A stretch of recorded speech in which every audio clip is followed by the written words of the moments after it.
In the last video of this series, we want to take a look at our final folder consolidation. In other words, there may be some files that we need to take advantage of from our SS4 workspace, from the agency in question. For example, cell libraries are something that hasn't changed between Select Series 4 and Open Roads Designer Connect Edition on your standard MicroStation cells. So those are things, for example, we can bring forward. What I want to do in this video is I want to go through each of the folders and talk about general specifics about what to consider. So if we start at the very top and we look at the cell folder structure, I brought forward cell libraries that this particular agency was using in Select Series 4. There's no conversion process here. It's just a matter of dragging and dropping them into the cell folder library, and so anything in here with a .cel extension will be picked up as part of the workspace. So that's one of the things that we needed to consider.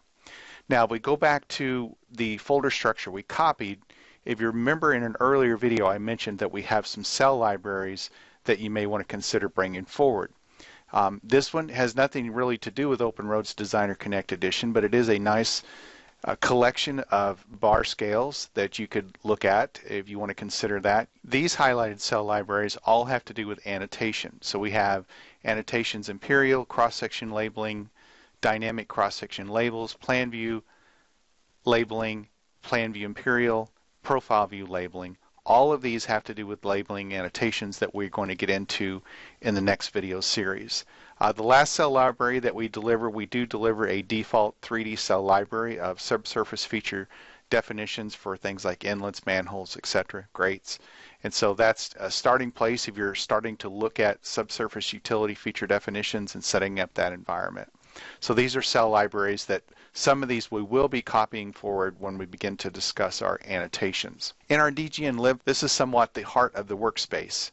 The civil cells right now at the time of the recording of this video are not able to be converted from Select Series 4.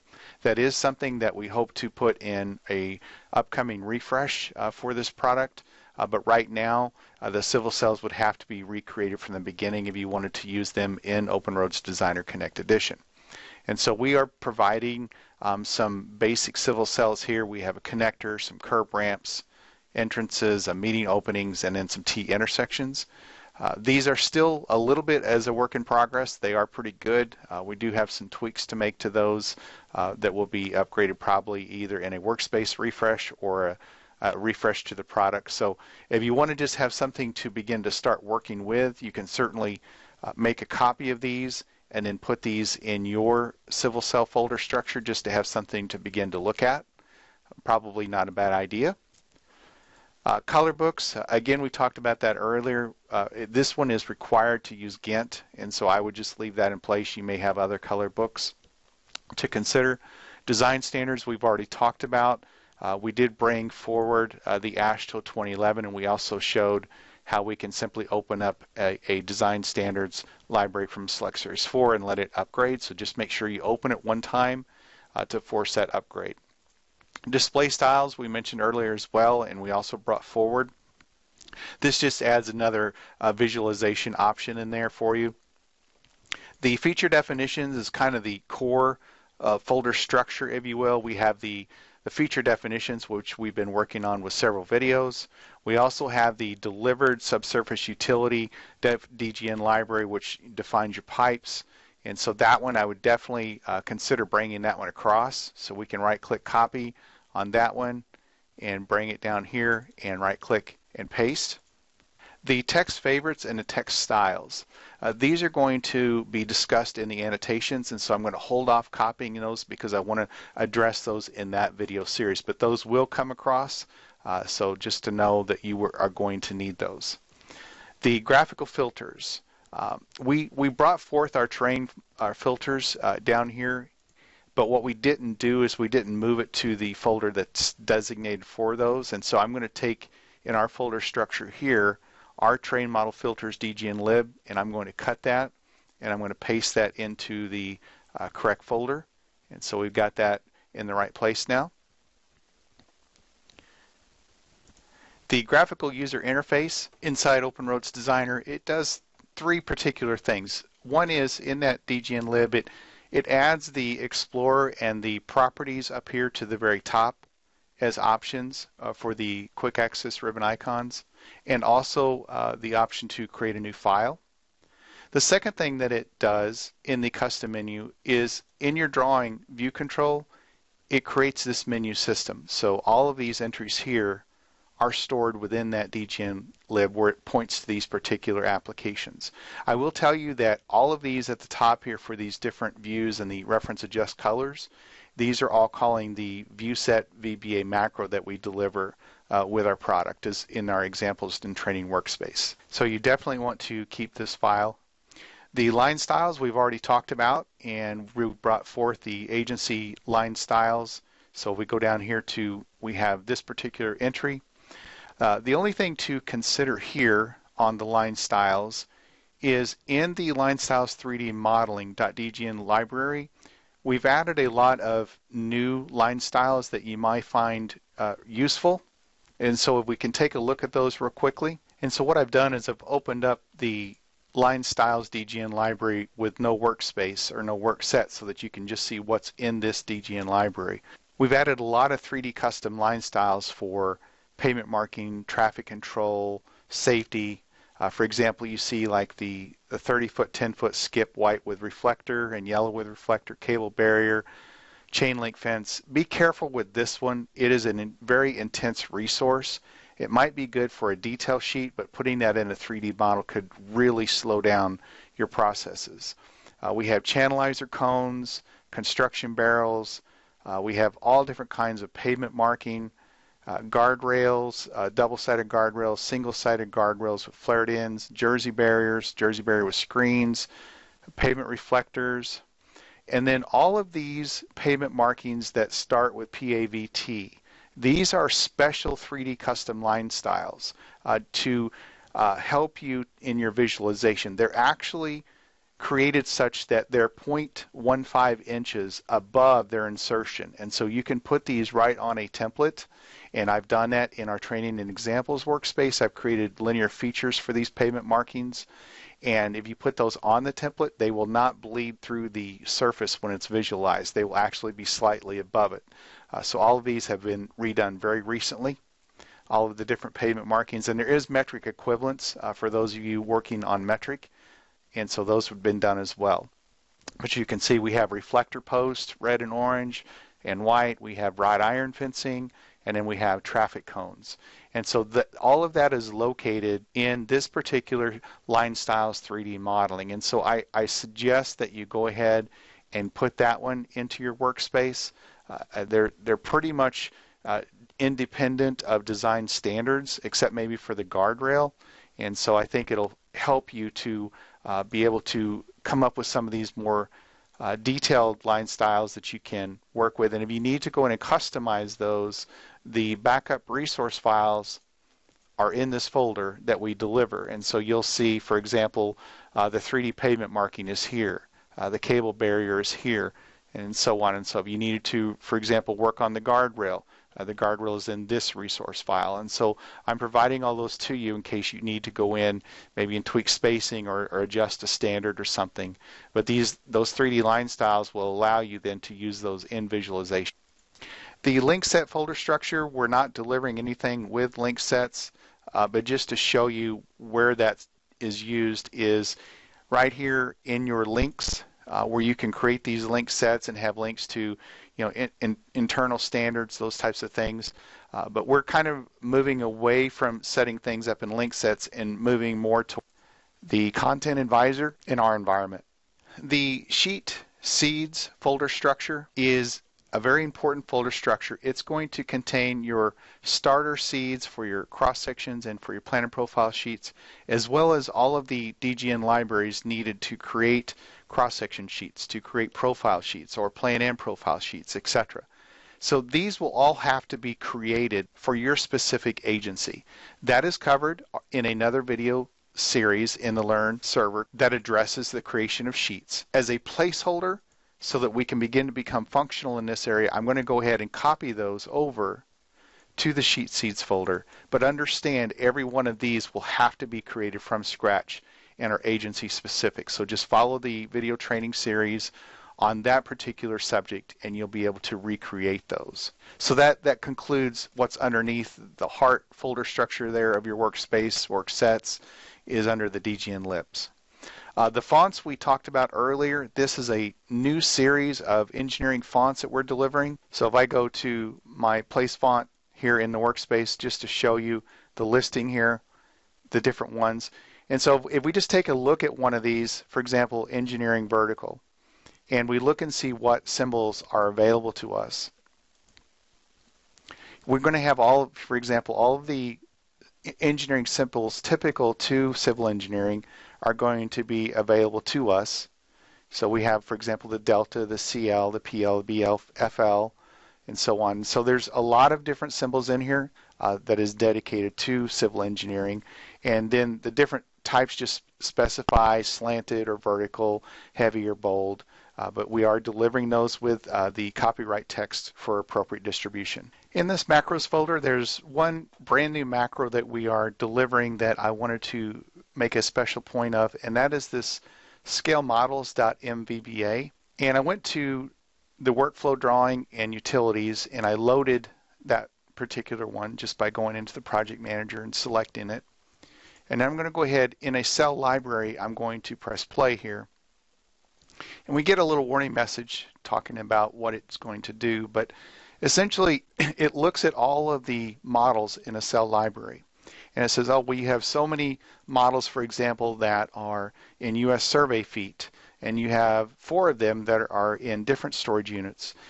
I can come in and say, I want to change, for example, my metric from meters to US survey feet. And so then I give it the new master unit and the new master unit label, the new subunit. Let's say that if I wanted to do, for example, US survey inches, I can select that, and then I can put in a scale factor.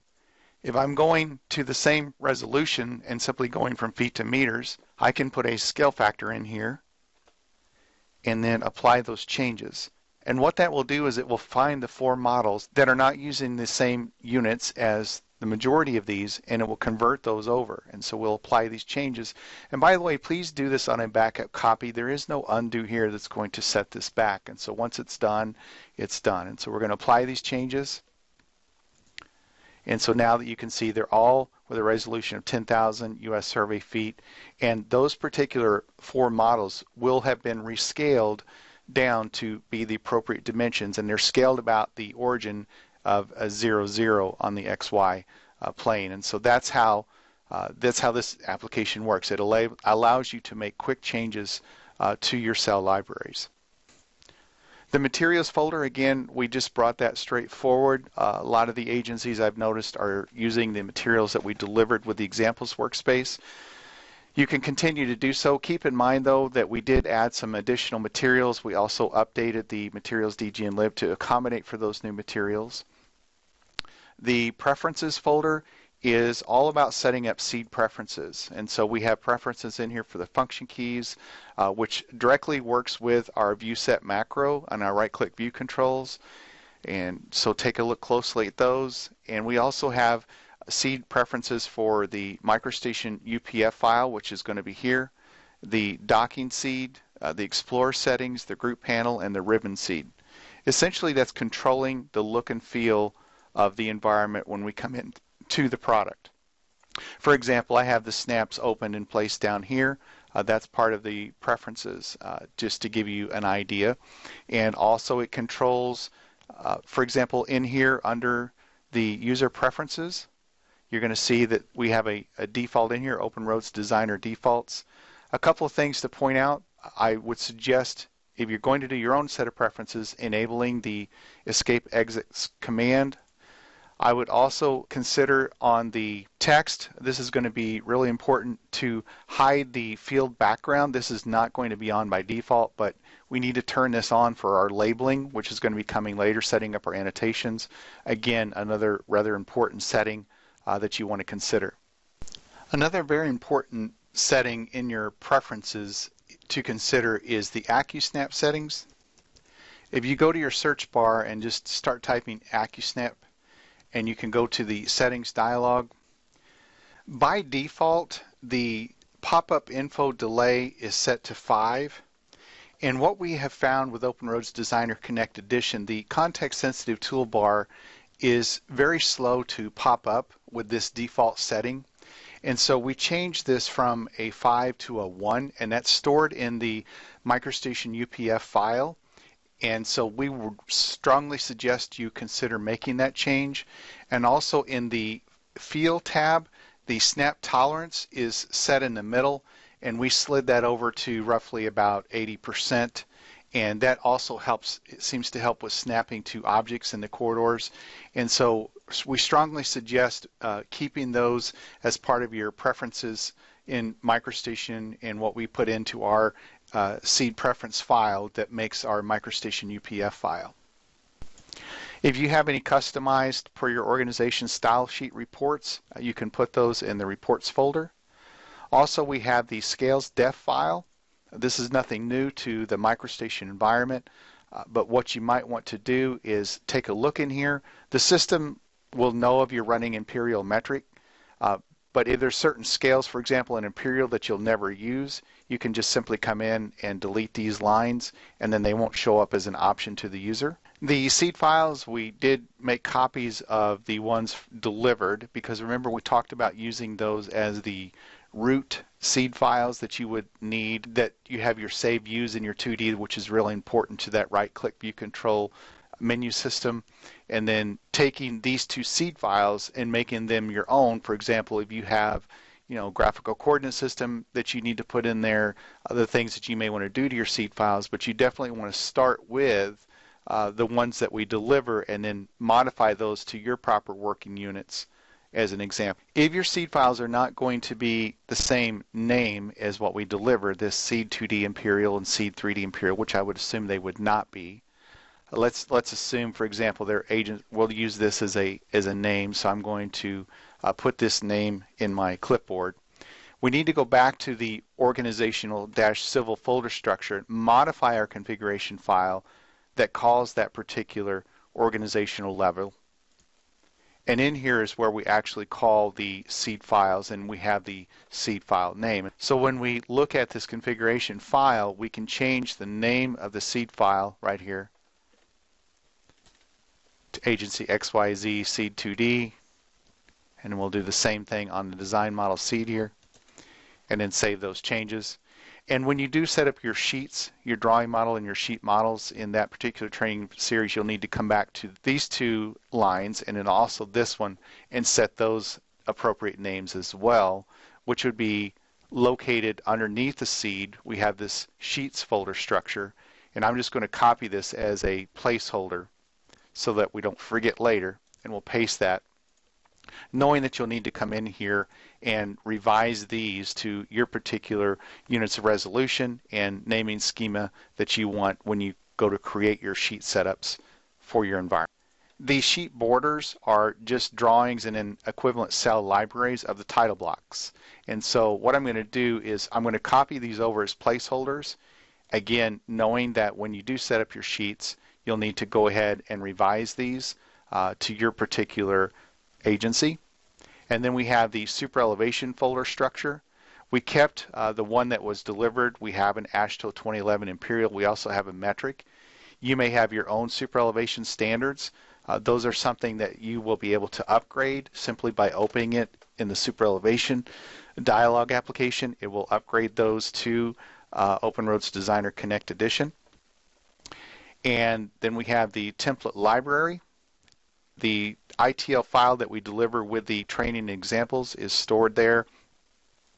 And then I copied that over manually just to have as a reference. And then you have the ITL that is delivered with your particular Select Series 4 environment. Now, when you open this ITL for the first time, it will take your feature names and append to them at the beginning, prepend the path to the features. And so that's something unique to OpenRoads Designer Connect Edition. So let's take a look at that real quick. So when we first open the template editor in OpenRoads Designer Connect Edition, using the variable that's already set, it's going to open the Civil Templates Imperial in our example, because that file is in this folder and that's where the variable points to. And so we would need to change that variable to point to our particular library's name.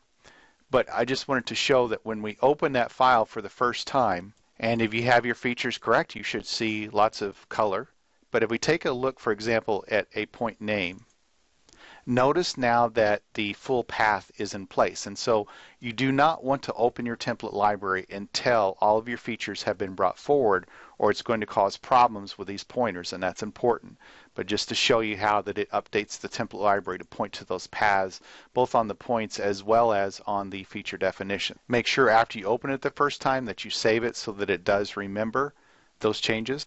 And if you want to point to a different named template library, simply go to, again, your standards config file here, and then go to this line that starts with Civil Roadway Template Library and just put in the new template library name, and it will then find that the next time you enter into Open Roads Designer. And then the last folder is the widening folder structure. This is where we will automatically widen the edge of pavement based on our arcs or spirals, and so you can put in these widen tables if you want to take advantage of that particular feature.